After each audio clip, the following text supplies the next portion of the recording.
Hello, everyone. My name is Chessa Harvey. I'm in my sophomore year, and this is my last semester here in the LBCC, and I'll be transferring in the CSULB this coming fall 2021. My major is psychology, and the career that I have in mind is to become a school counselor. I'm drawn in this field because I love to help students process their problems and plan goals and action. Today, I'll be talking about my self concept, which includes my inner self, possible self, and public self. First, I'll describe my inner self, which is I'm a very determined person. Determined for me means focusing on your goal and not allowing anything to stop you for achieving your goal. Next, I'll talk about my possible selves and motivation that influence it. My hoping to be self is to be more outgoing person because I'm kind of a shy person. I think what influenced my shy personality is part of it is my culture and the other part is I'm born with it. But I will focus on my culture that influenced my shy personality. So I am a Filipina and I come from a collectivistic culture, meaning I grew up in a culture where we tend to value social harmony, respectfulness, and group needs over individual needs.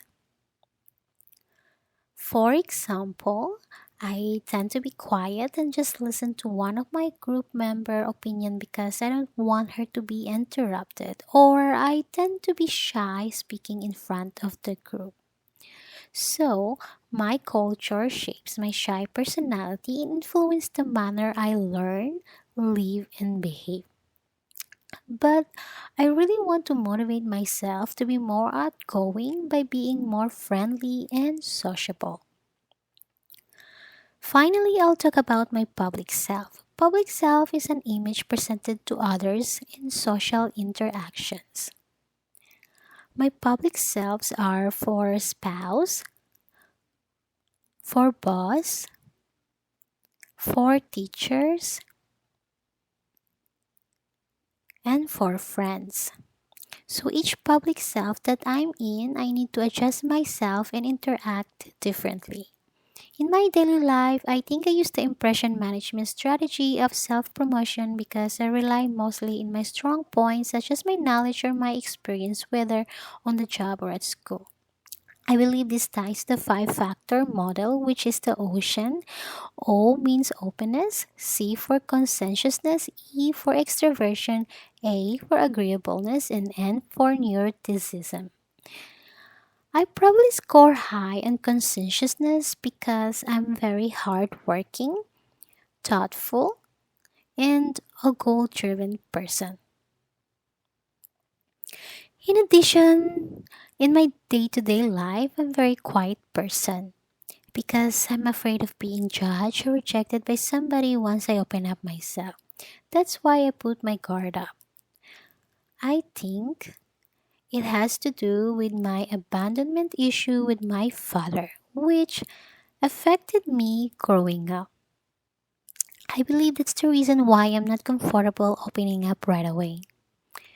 But as I become adult, I become more mature and more open than before. So even though my personality comes across as a reserved person, I'm not really afraid to engage in a small talk or have a new interaction, especially when I'm at work or at school or any social interactions.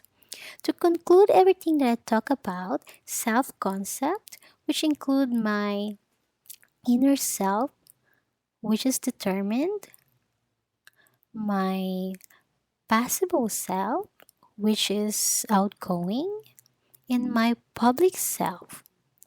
It seems that my public self and inner self does match because internally I'm a very determined person and externally I use self-promotion strategy in my everyday life.